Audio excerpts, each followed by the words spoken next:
What's up, everyone? It's Chicks in the Office with Rianne Fran, giving you that Friday energy on a Wednesday. Different episode this Wednesday. Usually we have the Bachelor recap with Trent. Trent just skedaddled on out of here. Trent's not here. We thought he was going to be on this episode with us. We thought we were going to do a little fun thing with him. No, he's nowhere to be found. He said he was going to. No, he did, but they're on a trip. He's on a trip. They're doing, for work. Foreplay? Something for foreplay? They're doing something for work, which is important. But he's not here, so we don't have him. Yeah, and no Bachelor. He maybe could have shot us a text. Yeah, he doesn't care about us that much, hey which guys, we know. I know we didn't. It wasn't set in stone. I will say that he was still going to come on, but we floated the idea. Yeah, we did a couple times. Anyways, it's just the two of us. Yeah, it's just the two of us. And this podcast is presented by Dat Chat. Make sure you go to datchat.com/barstool. Find out more info. Download it. Like we always say every episode, I go on Dat Chat every day. I'm checking those groups out. I'm looking in Chicks in the Office group, seeing what you guys are saying about the episodes, seeing what you guys are saying about us. Very supportive in there. I did see a lot of convos about cutting stems, being like, let's talk about another show tonight, just so we can all talk to each other. Yeah, I like Love that. it. Group mentality over there. Exactly. So make sure you download Dat Chat. Also, the private messaging feature. No screenshotting, no screen recording. So get your thoughts out there. Few housekeeping rules. Not housekeeping updates. Yeah. No rules. Items. We don't have any rules. Housekeeping items.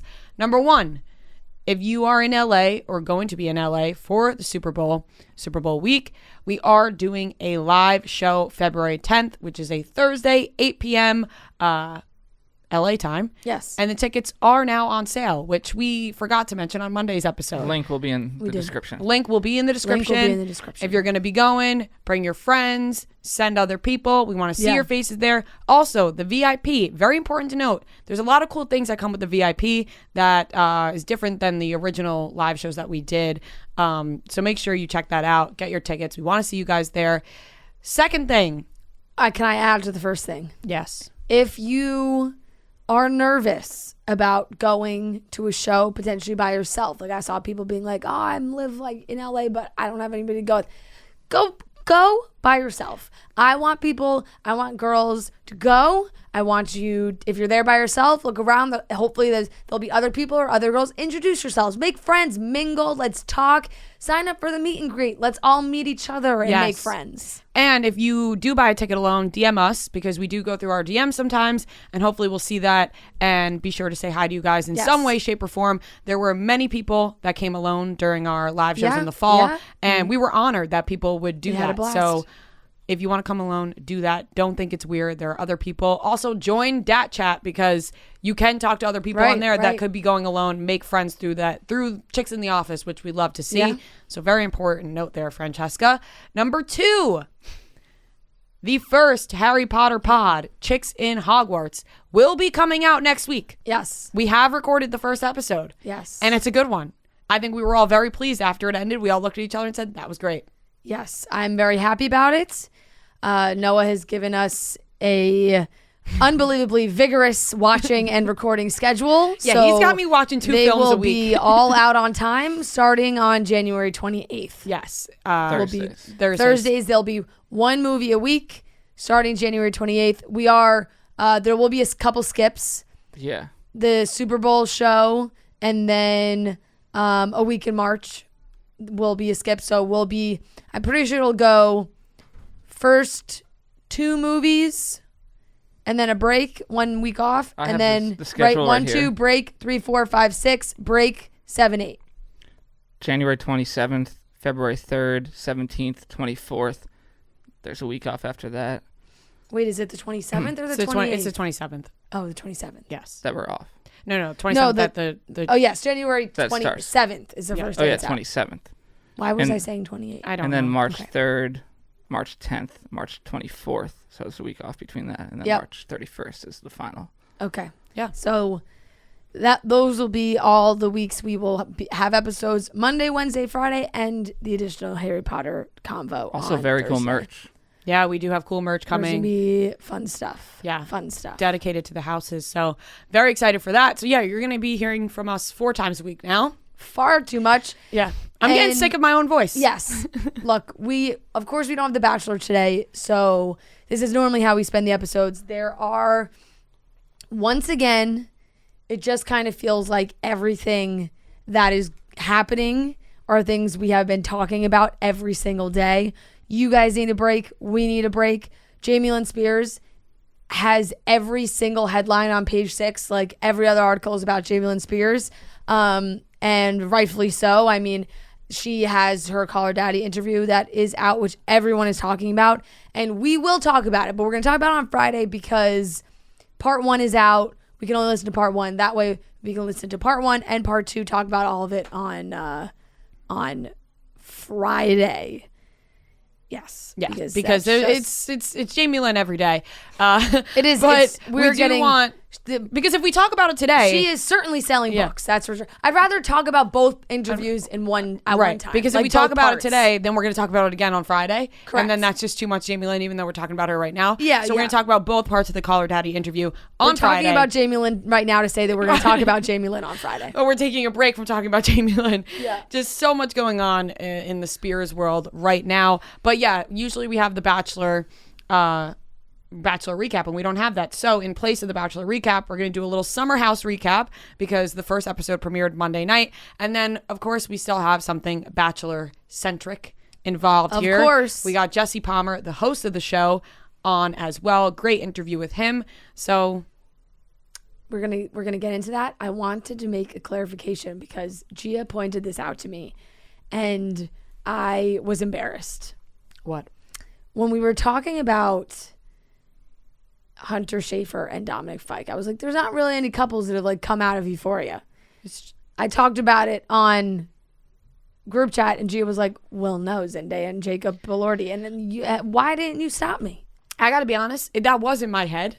But I was fuck? I was in one of those moods where I was like, Zendaya and Jacob, they kind of faded so fast. Like unbelievable. Some friend you are. You made me look like an idiot and just let it go. I completely forgot. I completely forgot because it was a blip in time. That's also just bad on me as a host to not be like, here's the correct information. Fake news. Major. It was because I was thinking, and I think I have warped my brain so much in favor of Zendaya and Tom Holland. I erased that completely from my memory. Like the Zendaya and Jacob, I erased completely from my memory. I'm like, that didn't happen. A girl DM'd me yesterday. I almost fucking lost it because I have to go back now because I may be wrong. Like, hand up, I may be wrong. But you know when I was talking about the song playing in the car with Nate and Cassie, and I was like, it wasn't actually playing, whatever. Yeah. A girl DM'd me and was like, the song was actually playing, dummy. You can. She literally wrote that. I wrote, you could see. No, it's dying. Was it like? And she was like, it was like the iPad was playing. She was like, you could see Nate play the song, and I don't know. I'm gonna have to like pull up the episode because I don't recall that. It could have happened. It could have not happened. I don't know. All I know was. He did play the song "Dummy" is what I saw. I'm gonna say that after everything I say to you now. I know, dummy. and I literally was like, I know. I probably have some in my messages that I just didn't look of like, was Zendaya and Jacob dated dummy? And I was just like, all right, like, fuck you. You're gonna call me. I still appreciate you. Whatever. Of big dums. Call me dummy in my DMs. I was like, oh my gosh, people are getting real harsh. Yeah. But to be fair, my tone was very aggressive talking about that. So if I was wrong, then yeah, rightfully so. I deserve to be called a dummy. I would have. Okay. I wish you had told me about Zendaya and Jacob. I'm really not. I'm sorry. You know, I was in pain yesterday, and on top of that, how about this? You know, when I told people don't diagnose me, diagnose me. Yeah. The amount of DMs yesterday I had, people telling me I had kidney stones. And I want it to be clear, I don't have kidney stones. I don't. I wasn't really. As far as you know. No, I would know. Like multiple people in my family have had kidney stones. Yes. I would know if I had kidney stones. The pain, I wasn't really describing it correctly. Yeah. Yes, on the podcast. The pain. This morning you said you thought it was because you did too many push-ups this weekend. So the pain that I'm having we're all over the place. Is more like a pulled muscle pain, like a soreness rather than like a sharp pain. I've also had my kidneys infected before. So I also know what that feels like. So I want those people to be clear that I don't think I got kidney stones and I don't think my kidneys are infected. Is something else going on? Possibly. I feel better today. It feels like I pulled a muscle in my lower abdomen. That's how I describe it. But I wasn't working out. But then I recalled I was doing push-ups on Saturday night. And maybe that's where it stemmed from. I have no idea. All I know is I told people not to diagnose me. And I almost sent myself to the hospital last night with the amount of DMs I got about myself. So once again, don't diagnose me, please. Don't do it. I'm going to stop talking about my problems on the podcast Yes. so people don't tell me what they think I have. People are telling me I got parasites. I was like, I have a parasite now? That's probably one of my biggest fears. Having a parasite Just and like not knowing something it. alive in you. I watched No. the last week's episode of Chicago Fire. And you know me, I always watch my Wednesday nights, or I watch it on Hulu after. But they had an ambulance call where they showed up, and a guy, the neighbor, he was like freaking out. He's like, make it stop. I'm hearing things like running around. He didn't have a shirt on, like freaking out. And they were like, oh, is he having some kind of type of episode? Has this happened before? And he ended up having like a bug, like a pretty decent sized bug in his ear, like crawling around. It's actually... And he couldn't get it out. And like it was causing him to like freak the fuck out. That was one of my It was terrifying. biggest... They had to go with tweezers and take it out. Growing up, that was one of my biggest fears. Getting an earworm in my ear. I always felt, I still feel like that sometimes sleeping. Like when I go to bed, I'm like, I really hope when I'm sleep, like sometimes, you sleep with your mouth, They sleep with say, your mouth open. Don't you eat a certain amount of spiders? Yeah, I think you do. Like Yeah, it just for happens. sure. This took a Chomping on gross turn. spiders. Anyway, I just saw this on Twitter. I want to discuss since it is a little Harry Potter oriented. Daniel Radcliffe is going to play Weird Al Yankovic in a new biopic. Oh my God. That's kind of awesome. They're making a biopic about him? Radcliffe 32 will star in Weird, the Al Yankovic story, a Roku original movie from Funny or Die, and Tango that will stream exclusively on the Roku channel. And Weird Al will be writing the script along with someone else from Funny or Die. And Daniel Radcliffe is going to play him. That's pretty awesome. Wow. Quite an interesting choice. That's a hilarious quote. He said, Weird Al said, I have no doubt whatsoever that this is the role future generations will remember him for.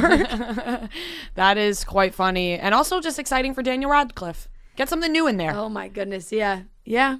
That is. Even though we're back to talking about Harry Potter. Yeah, exactly. Even though we're back to You can't live it down. back to doing Harry Potter. Okay. All right. Well, that's we can talk about summer. Hey, you guys doing this Wordle thing? No idea what it Absolutely is, and I not. keep seeing people No? tweeting about it. I don't even No. know what it is. I know I sound like a downer. I just want nothing to do with it. Okay. It's fun. But what is I it? kind of like it. It's a word game. It's so every day it regenerates. You get 6 rows, 5 boxes, and you have to enter a 5-letter word. You start at the top. And so like say you put in patch. It's your first guess. And there is an A and there is a C in the word. So like if they're in the right spot, the letter will show up green. If they're a letter that is in the word but it's in the wrong spot, it'll be like a yellow color. And you have 6 tries to like rearrange to come up with the final word. And do you win anything? No, it's just like if you can get it in 6 tries. Is 6 it the same most. for everyone or different? It's the same word for everyone Oh. every day. Because I'm only saying it's literally streaming on Twitter right now because there was a X in the word today, and that pissed people off. I see Because everyone everyone was like, no one's guessing an X. I see everyone talking about it every day. And Yeah, people tweet their it's results going to be now. one of those things that I'm not going to hop in on because it's going to die. Like Yeah. HQ. No, it will for sure. Remember when remember everyone HQ. was in on HQ and Yeah. then that died? I saw Yeah. them taking the same flight as me once, and I was like, yep, because Yeah. HQ died down. I know what HQ happened there. Anyways, let's get into the Summer House recap. Yeah, let's do that. But before we do that, you know how much we love reality TV. You know how much we love Bravo, Yeah. all those networks. NBC Universal. Yeah. We see you. Just in general, you know that we're watching it all. And they got a new show coming to E! In January. It's called Relatively Famous Ranch Rules. They took 8 kids who have celebrity parents. They're Shaq's kid, Billy Bob Thornton's son, Pat Benatar's daughter, and a bunch of others. They're all going on this ranch. They're dropping them for the summer, and they're supposed to, quote unquote, save the ranch. Obviously, a bunch of crazy shit happens. There's romance. There's rich kid drama. Who doesn't love rich kid drama? Because you know that we're not rich kids. We don't know what that drama's like, so we like watching it on TV. So make sure you tune in to Relatively Famous Ranch Rules this January, only on E! Summer House is back on Monday nights, which is going to be a problem going forward. Besides last night, this will be the only time we'll really be able to watch live. That yes, and I feel like it's hard to do. It's hard to recap Bachelor, and because if you don't have time to watch Monday or Tuesday, it's tough. But I was very excited about being able to at least watch the premiere. I did watch it this morning because I was watching football, but still to be able to talk about it today. I was hyped. I got out of the shower at 8:57. I looked at my phone. Yep. Saw a tweet about Summer House, and I was like, holy fuck, I forgot it's coming on in 3 minutes. I got dressed so fast, went downstairs to my living room TV, watched it on the big screen. I was pumped up. The trailer for the season looks amazing, by the way. I am so invested in Paige and Craig's relationship. Craig, what a man, okay? I'm so invested in their relationship, but I'm also invested in Summer House in general. So this first episode, I thought, it popped off right away. It wasn't usually with Summer House. The first episode is like setting up for the rest of the summer, right? Yeah. They arrive to the house. They're getting ready. This one popped off immediately. A few major bombshells. One we'll talk about first. Lindsay and Carl got after it a little bit at dinner, right? Because they were talking about her dating life. She was dating a new guy from the winter. And then she snapped on Carl a little bit at dinner. And she revealed to him a major bombshell that she found out that she was pregnant and then the next day suffered a miscarriage. And I felt so incredibly bad for her.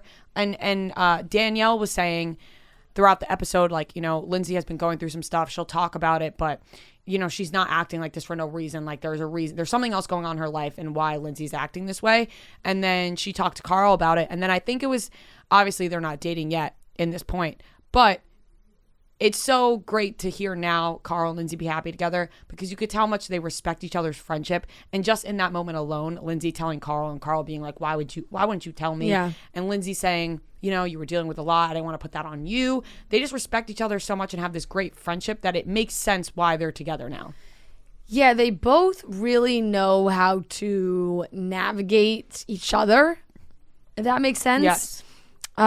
Where even when that argument happened, Carl was like, I know how Lindsay works. Like, I'm not going to make this a big deal tonight. We're not going to talk about it, make it any worse. Like, when she wants to discuss it, we'll discuss it and leave it at that. But yes, for Lindsay to reveal that, it was shocking. We didn't, that was not public knowledge. Did not know that is something that happened.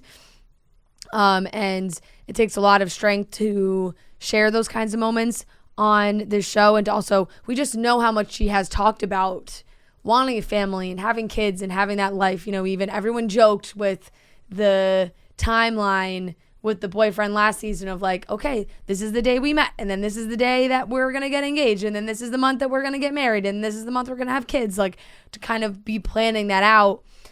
So, she said if this is something that had happened, she would have had that baby and something like, it was emotional. Did not expect that part, the first episode. And it is nice that Lindsay and Carl really do have that relationship to confide in each other in those moments. And then to be able to like build themselves up to like a romantic level is really nice. And Kyle and Carl were on Watch Happens Live after the show as well, and he's just like, he's gushing about Lindsay. Like, it just seems like they're really happy right now, which is nice. Definitely. But it is going to be interesting to watch the whole rest of this season because they are not together. Like, they've talked about this, like they are pretty much single the whole time they're filming, because what happens between them really doesn't happen. They say like took on a new life like at Amanda and Kyle's wedding, and that's definitely not going to be till all the way at the end. Yeah, I'm sure that'll be like a finale episode of some finale, sort. Yeah. But yeah, we saw a lot in the first episode. Obviously, there's a lot going on with Kyle and Amanda. We know that they got married. Kyle was on the episode last week or this Monday, and I gotta say, it's bad. It's funny because I have a lot more. Like, Kyle, you wanna come on back? Yeah, like I got some more to ask you. Really not great. Basically, they all went out. They went to dinner. They went out a little bit. Amanda goes back. Everyone goes back. Everyone goes back. Kyle does not go back. Yeah. That's the number one red flag to me, in which obviously there are times where you go out, your significant other wants to stay out longer than you go home. Yeah. That's fine. That happens. It's just the first night, right? In my head, I'd be like, this is the first night we're all together. Let's all do everything together. Yeah, of course. And also like if you have the fear of my boyfriend, fiance gets so drunk that he could cheat on me and not even remember, is very intense, very emotional. Like no wonder Amanda broke all this shit in the bathroom. Like she was pissed off, and and it's not like an unwarranted fear. It's something that's happened. Right. So she's like, this is like my biggest fear. For her to say to Sierra and Paige, who I think were also equally as blown away, that they have it written on a piece of paper, like an actual document, signed document, that if Kyle were to fuck up in some way, like with his drinking or cheating, something like that, and the wedding was to be called off, he would owe Amanda's parents every penny that they had paid for that wedding. Like the fact that you even have to put that in writing is very worrisome. And it's not even like on Amanda. It's more like, at what point do you say to yourself, the drinking is becoming a problem? Maybe I need to cut back on the drinking. Maybe I need to, I don't know. It's just, everyone's going to have an opinion, obviously, and that's where we're coming from, just watching and this is exactly what we talked to Kyle about, right? We were like, look, people are going to watch you guys fight and like have some strong opinions about it. Like, how do you guys deal with that? And, they say they can separate their life from the show and things like that. So that's great. But watching that first episode, you definitely have a different feeling. Yeah. We've seen them fight before, but this is different, knowing that they're getting married, right? When you see a couple fight, it's not engaged, whatever, obviously bad. But knowing there's a potential wedding coming down the pipeline, right? And this is how he's behaving, is like. And the morning after, I did not like how he was talking to her. I didn't like that at all. I was very turned off. I was like, I would be so pissed if I was her, and I would probably leave. I would be like, I'm done with you. If the next day, well, you never know in that situation because you're dating for so long. But the next day, to not even be like, I am so sorry, it was just kind of gross to see, and I felt very bad for Amanda, and you could tell how frustrated she is, because you could tell how much they love each other, but the drinking just gets so out of hand, and it's just, oh my God, it's he's got to cut back a little bit. He's got to cool it a little bit. And if you got to get to the point where you're writing down that written contract, how do you not realize then, okay, I have a written contract about the way I drink. Yeah. Why don't I just take a little step back? And clearly it's things that they have discussed in therapy. Like Amanda was like, we've talked about this. Like, there is therapy involved at this point. And he dissed her about that. She's the one who wants the therapist. It's like, well, because she's trying to save your relationship that is clearly falling apart at this very moment. Amanda's clearly questioning everything. And it's the first night. I think without a doubt she was right. You go back with them. It's the first. What are you doing alone there, right? Having a bunch of people take pictures with you, and oh my God, it's Kyle from Summer House. That's not anything compared to being with your fiance back at the house with all your friends. If I had to guess, I think there's a lot of anxiety from Kyle going into this summer of, like, the marriage is, the wedding is planned and it's happening and we're doing this. He has, of course he's been with Amanda for a while, but we've watched that relationship unfold as like kind of, serial dater. Like now he's with Amanda and he's in a serious relationship and now they're getting married. I just feel like there's probably a lot of not panic's the wrong word, just like it's a major life moment where if your coping mechanism is alcohol, things, can get a little messy. And on top of that, like I said this to you like in a text after the watch, like if it's crazy to me that like I still kind of give them credit because I just can't imagine having my drunk relationship fights put on television. Like there are times when you are yelling at each other over the stupidest things or things that like seem so serious in the moment. You're like, I'm gonna leave you, like you're the worst, like the whole thing. And then you wake up in the morning and you're like, I don't really know why I said all those things. Like I don't feel that way at all. So I feel like that happens often because the starting off right away with the drunk Kyle and Amanda fight and putting his stuff outside and having this whole big thing probably doesn't set the tone for the rest of the summer. Like I think for Paige and Sierra, like being so close to Amanda, for them, like they're gonna be like, what do we say something? Like there's a contract involved here. Like what's happening? Like how do you? Because as a friend, that's really hard too to watch your best friend's fiance to like. You're like, is this a self-sabotage? Like, what's happening? Right. You don't know when you should step in or if you should step in.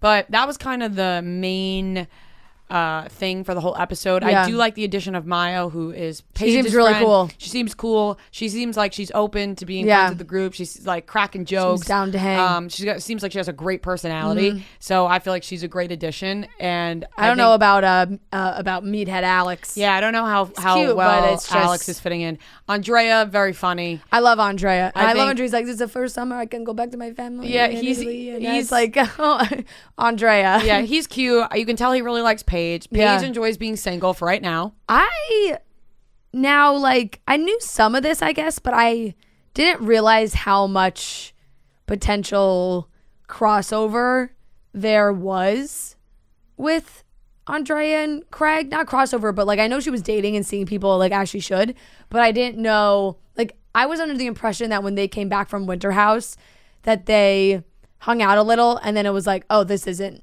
gonna work. Like we're not into this. And it was like a mutual thing. And then she like started was dating other people. I didn't realize that like Andrea wanted them to stop dating other people and for them to kind of maybe be like a more serious thing. And she wasn't ready for that. So it'll be fun to watch that play out. And she has said, like she did an interview as well, I think it was with Page 6 that I saw today, that she was just like the connection with Craig was just undeniable, and she loves Andrea. Like he's a great guy, he's so sweet. Like it's just the actual chemistry, like relationship chemistry felt stronger with Craig. I love them. I really do. And I'm going to need them to come in here as a couple at the end of this season because I could just feel it. Like we haven't seen them together on the show. Actually, we've just seen the trailer. Yeah. And it might be the first time. And I tune in and tune out of Southern Charm. Like I've watched it. I haven't watched it. I've watched it. I normally always just like catch the ends of seasons. Like I'll watch the like last couple episodes and the reunion because those are always the most fun. And so now, like, I think, Paige has been filming some Southern Charm stuff. So I'm like, shit, I'm going to have to be watching the whole Southern Charm season. You see in that preview, like, at the Summer House, they're talking about the Kristen Cavallari stuff. Like, it's going to be a good season for sure. There's going to be a lot that goes down, clearly, right off the bat. All right, we got a great interview with Jesse Palmer, the host of The Bachelor, coming up. But first, I know you guys, like I am constantly cleaning out my closet. Constantly, I'm going through it. I'm trying to find the clothes that I don't wear or I do wear. I have one part of my closet that's just like a little bit hard to reach. And I don't wear as much of those clothes. I'm like, what am I doing? You got to organize and clean out. ThreadUp makes it so easy for me. It's an online consignment and thrift store. They make it so simple to buy clothes, sell clothes. Did you guys know that by choosing one used garment instead of new, you can save 77 gallons of water? That's an insane number. ThreadUp is working to do the planet good and give life to like new clothing. I'm telling you, ThreadUp is great because I am on both sides of it. I am buying clothes from ThreadUp. I'm also selling clothes on ThreadUp, and I know that some of the clothes that I sell are things that I've never even worn before. I've worn one time. They're really, really nice. And so that if you're on the other side of that buying, you're getting really high quality, great products on ThreadUp. You're nodding at me. You're like, yeah, you should buy. I'm going to buy your stuff. You're going to buy my stuff. I just caught myself. Yeah, you're like, yeah. Nodding at you like so intensely. Nice. They have amazing brands on there for shopping. Banana Republic, Madewell, Nike, and Taylor Loft, Free People, tons and tons of products with over 2 million new items to shop and thousands of new arrivals daily. It's the best place to shop for your wallet and the planets. ThredUp is one of the largest online thrift stores where you can save up to 90% off estimated retail. ThredUp also has an easy return policy, so they make thrifting worry-free. And like I said, if you have clothes that you also want to sell on ThredUp, you can do that as well. So ThredUp is offering a deal for just new customers. So right now, head to thredup.com and get up to an additional 50% off plus free shipping on your first order. That's up to an extra 50% off plus free shipping on your first order just by heading to thredup.com. That's thredup.com for up to 50% off and free shipping on your first order. All right, everyone, we are here with a special guest. We have the newest host of The Bachelor, Jesse Palmer, joining us. Thanks for joining us, Jesse. Guys, of course. Thanks for having me on. How are we doing? We are doing great. How are you doing? You know, we're a couple weeks into the season now. People are watching. People are getting to know you in this role. How has it been going for you? It's been great. It is way less pressure hosting the show than actually being the Bachelor. You don't have to deal with any of the drama. You don't have to navigate all the relationships. So I've been having a blast. Getting to know Clayton's been terrific. He's a real sweet and genuine guy, I think deserving of this opportunity to find love. So I think being able to lean on some of the advice and some of the experiences I had back when I was the Bachelor to try to help him achieve what he wants and finding his person has really been the best part of this for me. You know what? I mean, I'm sure you're getting this often, but we had Clayton on recently. You guys really do look alike. I know. And it's like, I'm not happy about it because he's like my younger, taller, more athletic, better looking brother. It's messed up. I was like, when they cast him, I was like, are you serious? Yeah. This is unbelievable. And then it's like, you know, it's like I wear a lot of hair product anyway. And now just to try to get like on his level, I'm like doubling up on the hair product. I'm 6'2", like 6'6" with the hair. I'm asking for apple boxes out in front of the mansion now. It's ridiculous. He's really good at making me feel irrelevant. And you're quite sick of it seems. Yeah, I'm kind of over Clayton. Like we're like 2 episodes in. I'm sort of over it. A little girl asked me if I was his dad. Oh no. Yeah, we were at the Rose Parade, and this little girl, this really sweet little girl, took a picture with us, and she kept looking up at him, and she was like looking at me, and she was like, "Are you his dad?" And I was like. Yes. I was like, I am a conduit of love. Yeah. What is this? What am I? Yeah. What is my role I'm over here? Clayton. Yeah. Yeah. What am I doing? Makes sense. What am I even doing here? Exactly. Yeah, pretty much. So this is obviously a bit, you know, you're stepping into a new role as the host. When you were debating taking this spot, was there any hesitation? Did you want to come back into this world? Because it did seem like, you know, you were on the show, it was what, 2004, 2005, like a long time ago, where you had career-wise separated yourself from this franchise. So what made you say like, all right, I'm going to go back? Yeah. It's funny. Since I did the show, I've kind of always been part of Bachelor Nation too. Like everybody else, I've been watching The Bachelor and The Bachelorette and Bachelor Nation. And I even hosted The Proposal a couple of years ago, which of course is sort of part of that Bachelor family. So I've kind of always still felt connected to it. And so as a big fan of the show, I knew I would love to someday come back and be a part of it in some way, shape, or form. So yeah, I was just really excited. It wasn't necessarily something that I was anticipating, but when the opportunity presented itself, I knew I definitely wanted to jump on it and be a part of it. And how did the opportunity present itself? There's a phone, and someone used it and called me and asked if I'd be available. I checked a calendar, and I was. So I was like, sure. Can you fly me there? And that's kind of that's sort of nuts and bolts of how that happened. Yeah. Were you surprised by that phone call? Yes, I was surprised by that phone call. In fact, I was, but also, you know, very humbled and honored. You know, again, being a fan of the show, I know there's been there have been a lot of changes taking place on the show as well surrounding representation, inclusion, and diversity, which I think are really, really important. And I can only speak to sort of my experience having hosted this season, but I know that those are conversations that are happening and are going to continue to have. We have a really, as you guys know, we have a really, really passionate fan base that are very outspoken. And I think they helped the show lead to meaningful change. And so, I'm sort of, I'm proud to kind of be hosting a show like that has such a big fan base that's passionate, that's also with the show that I think is heading in a great direction. Really, really proud of our amazing diverse cast of women on Clayton season this year. So yes, it's been really great. You joked with the women in the first episode, it's their first time at the mansion. It's your first time at the mansion, despite being on the show. You didn't shoot there. What was it like walking into that space?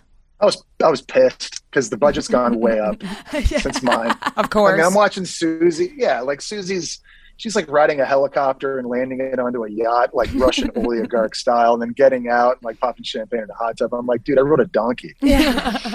Like, it's not even close. No, honestly, it was super nostalgic. It was crazy. It's funny, like when you do things, especially things, quite a long time ago, you always think you remember everything. When I got to the mansion, I had this like tidal wave of like memories and emotions come back. Like kind of standing off to the side and watching the limos pull up and the women were getting out, and Clayton was there, and I was thinking, oh my God, I got nervous just like I was when I was standing there years ago. And then at the rose ceremony, it was the same thing. I'm getting PTSD because I'm like, don't forget their names. Don't do it. Of course, I did that in season 5. I was going to say, it's one of the...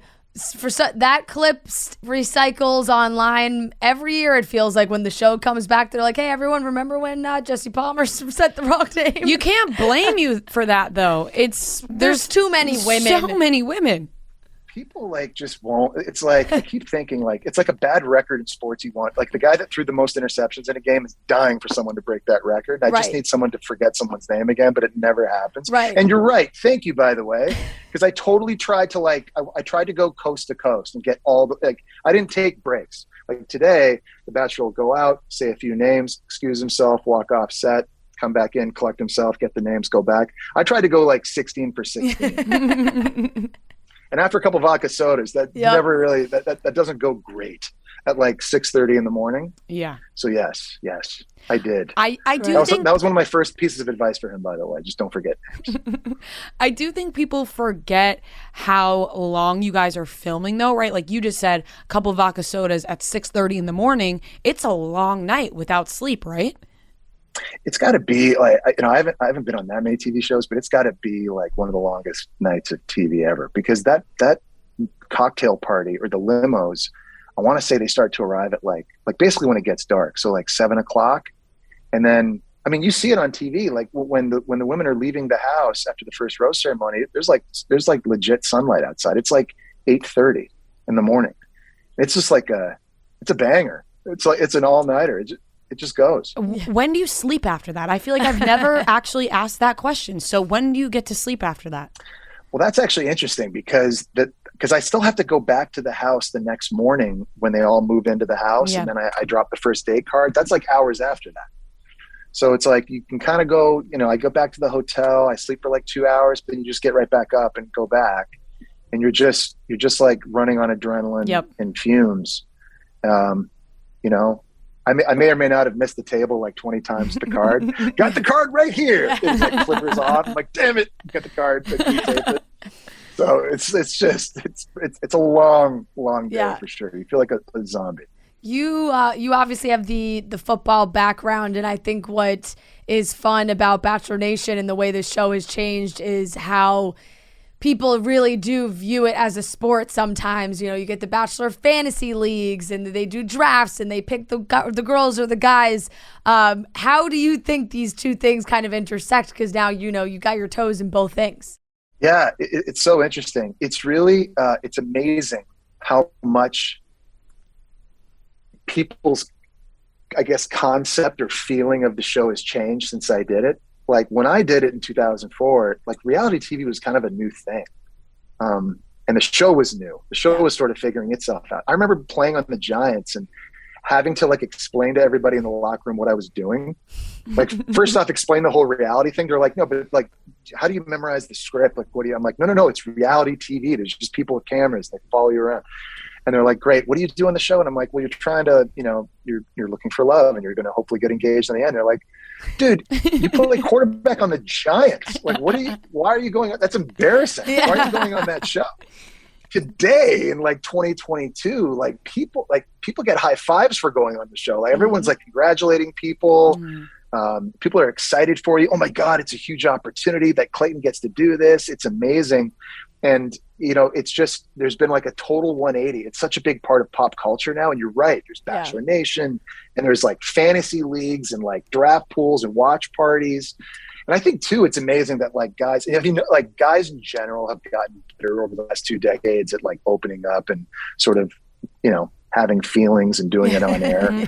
And it's amazing. And you notice how every year too, there's like football players all the time. There always ends up being a football player somewhere on a Bachelorette. Yep. Yeah, always. It's like we've gone from like being these guys that are like internalize everything, never admit weakness, figure it out, like play the next play. And there's more and more football players that are comfortable just being like, dude, I wanna find love. I'll do it on TV and I'll go on group dates and there's some guy on the Giants right now being like, do it. One day I'll be on The Bachelor. Yeah, exactly. It's totally flipped now. It's cyclical though. You can't. Now it's got to be like a Minnesota Vikings. Yeah. You got to like cycle. Yes. And you can't have 2 from the same division. There should be a whole set of rules for that too. Absolutely. That is very funny. We Clayton on that first night just seemed so excited and so happy to be there. Did you get those feelings from him as well? And were you like worried that maybe he didn't know what he was getting himself into? Yeah, great question. So I love Clayton. The thing I think I like the most about him is that he really is a genuine, sweet, humble guy. And he's so hopeful. Like Clayton, I don't know if I've ever met a guy that wants to get married as bad as Clayton and have kids. I think people who saw him on Michelle's season, like you remember when he was like crying, talking about it? Like Clayton's a big, tough, macho man guy, but he wears his heart on his sleeve. And when he talks about that, you really see and you feel just how bad he wants it. Because of that, he puts a lot of pressure on himself. Like that first night I remember. So what was kind of cool too is I never met Clayton before he got out of the limo. I really wanted that to be like a real, authentic moment. And so, I'd heard about him and read about him, but getting to know him, we just clicked so much more than what I could have anticipated. His face, I remember watching him when the women were coming out of the limo. He was like he would look over and be like, and I was like, hell yeah, there's like 3 more limos coming. Or don't go in. Like, remember he actually went inside. He was like, I just want you guys all to know you're amazing. I'm loving this. I got to go back. And then he like bailed again. It's like, dude, relax. Like, there's more limos. This thing is not, we're in like the first quarter. This thing is like, we're just getting going. But having said that, Clayton's also, you have to remember, he's never watched the show before he did Michelle's season, which is part of Clayton's greatness, is that there really are no rules to be broken because he doesn't know the rules. There are no rules in The Bachelor, and he's going to kind of do what he wants along the way to find his person. But, having been there myself, it's all kind of fun. And like the beginning is always the best because everything's possible and it's optimism. But then as you're seeing now, there's like self-doubt. Like that's a real part of this that starts to creep in. All the drama going on with Cassidy, having a friend with benefits back home, he has a pretty strong connection with Cassidy right now. He's already given her a rose at the group date.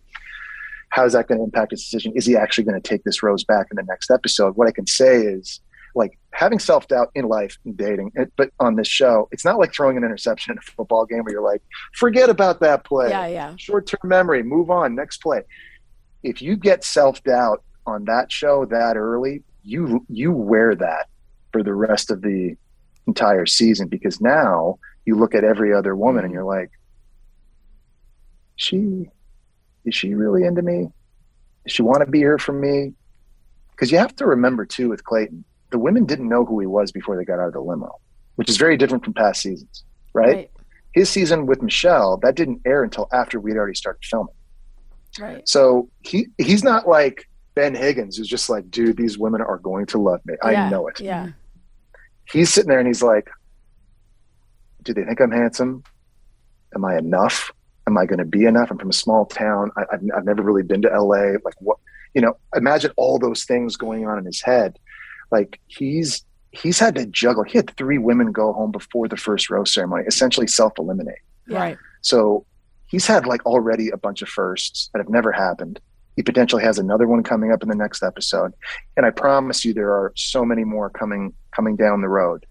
Things that people in 20 years of watching the show have never seen. Like he's got a lot of stuff happening right now. And for a guy that he's just trying to figure it out, the challenge for me is to try to help him along the way, no matter where this thing goes, just to try to help keep him on course and help him find what he's looking for.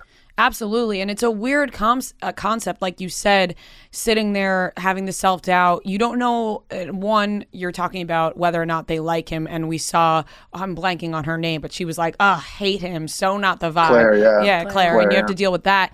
And then on top of that, it's like, can you trust these people? And I think that's now what we're seeing with Cassidy. Like, what is going to be her answer? And can he even trust that going forward? Totally. And especially with someone that they had, like, again, Cassidy's pretty bold. She's not lacking confidence. That's pretty obvious, right? And so she's done a really good job, I think, early on. She seems to kind of have a strategy, and she's going for it. She's finding her time with them, and she's the type of woman that she tells Clayton how she feels. She also shows Clayton how she feels. Right. So for him, early on, he's developed a couple of connections, but you got to think that's got to be one of the strongest one he feels up at this point.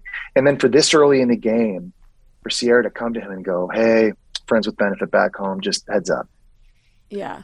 I mean, he's right away like, well, that's not supposed to happen this early. And now I'm telling you, having been there before, it's hard to not let that get in your head when you're thinking about where you stand with a lot of these other women. The cliffhanger we saw, was great because it kind of ends on your face being like, I don't know. Like he says, has anyone taken a rose back before? And, you kind of had this like shocked look on your face. What was going through your mind when he asked you that question? Yeah. So, what was interesting for me was I was not sure how he was going to tackle the situation. I knew what was happening with Cassidy in the house, and I'd known what Sierra had told Clayton. Part of me in that moment, I think, felt like there's probably a lot of guys that would just sort of let this bleed into next week, and they'll just wait till they get a group date or a one-on-one, and they'll address it then. And to Clayton's credit, he decided that he wanted to take action now. And when he came, it was him. One of the things that he came to find me and be like, "Hey, has anybody ever done this before?" My reaction wasn't so much, I don't know, because Rose's given back have happened in the past. It happened with Peter's season, Jake's season, I think. But I was more interested I was more impressed that he wanted to kind of come out and really sort of handle that now. The thing I respect about Clayton is that he's not afraid to ask for help. Like, again, it kind of goes back to the football thing. It's like, I got to figure everything out. I'll do it. If he's not sure about something, like, he'll stop down and be like, "Hey, what's in play? What can I do? Has anyone ever done this before? What do you think I should do?" And then sort of try to process that, get the coaching, and then go sort of activate his plan. He's like, Clayton, if anything, he's real. Like, he is real, and he owns his decisions. And he kind of, in that moment, for us, and you'll kind of see it like going into episode 3, like, it's part of me is like, okay, do you want to handle this now? And if so, what does that mean? Like, are you willing to do that and go there? And it'll be interesting to see what he ends up doing on Monday. Now, what are your thoughts on that situation as a whole? Like, about contestants coming on the show and maybe having a friends with benefits before they get on, or even with Hannah Brown, we saw Jet had a full-on girlfriend before that. Where do you think the line is drawn before you go on the show? Yeah, I mean, I guess it's different for everybody, and I don't know if it's fair to put rules on it. Like, how can you ever police that or guard against that? It's hard for the Bachelor to know. It's hard for Right. producers to find those things out before they cast it. All I do know is that I, like, having been on it and having watched the show for 20 years and seen these beautiful relationships come together and seeing people find love. I do believe in the process and that it works. However, I think in order for it to work, people have to surrender themselves to the process. And what I mean by that is it's really hard. The first few weeks of filming, you're still trying to get used to.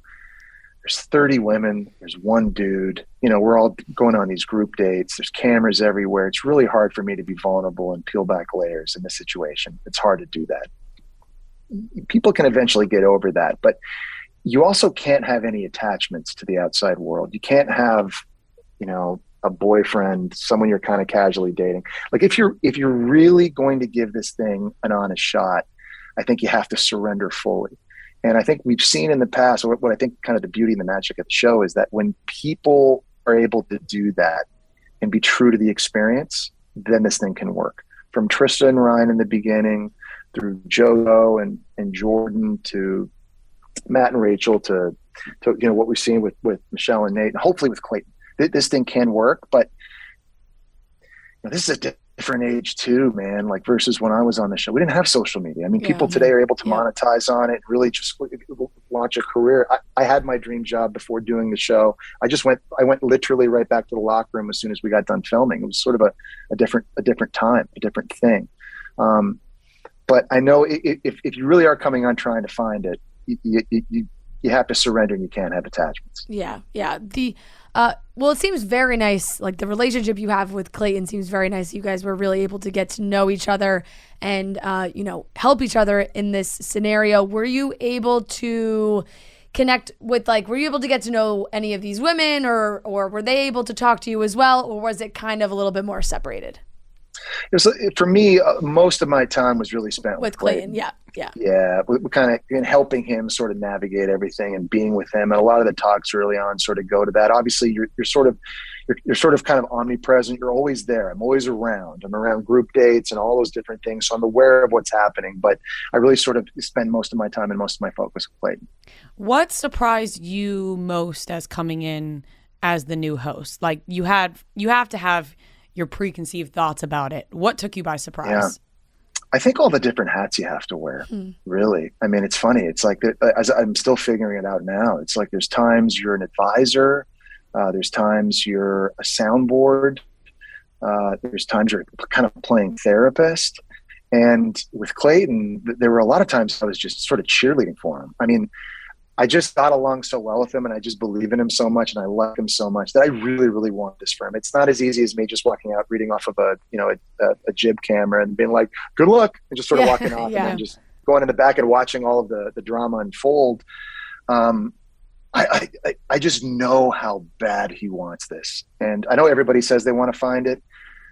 I know how hopeful Clayton is and how much pressure he's putting on himself right now to find his person on the show. And I want to help him do that in any way that I can. And so, it was playing different roles at different times. It's probably what I wasn't so ready for heading into it. Right. I want to go quickly back to that first episode, because we saw, like you said, these women self-eliminate, and Sally? Yes. Yes. Sally was a big part of with that. An E. Yes, Sally with an E. Yes. Sally was a big part of that. Did you know what was happening in that situation, or was that something you found out about after she had already left? No, I again, omnipresent, sort of knew about it going in. And that's why kind of when I met Clayton out in the front, I was curious to sort of know where his headspace was at with that. Right. That's a hard start. That's like throwing a pick on the first play. Right. Of a game, and it's and there's the whole game left, right? I mean, we've seen that happen before. It doesn't necessarily impact the final score, but you got to be able to get your head around that. And I just wanted to make sure Clayton was able to sort of move on from that and get ready for a huge first night when he was going to finally meet the women. Didn't want him to have any baggage or any negative feelings. He needed to be sort of in prime form for that night, and he certainly was. And I think he kind of hit the ground running. Now that you have one season of hosting under your belt, are you ready to take on the next seasons? I love the show. If the show wants to have those conversations, I'll definitely have them.